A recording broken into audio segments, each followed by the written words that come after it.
Gente, eu vim dizer o que eu levo na minha bolsa. Eu levo... Vamos começar. Pera aí, gente. Deixa eu fechar a porta. Eu levo uma carteira. Uma carteira, pelo visto.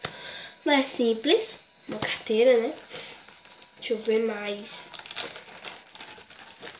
Eu levo muita coisa, mas no próximo vídeo eu mostro outra coisa. Uma xuxinha. Ui, peraí. Um carregador do meu celular, né? Como é que chama? Agora eu esqueci. Delineador da Avon.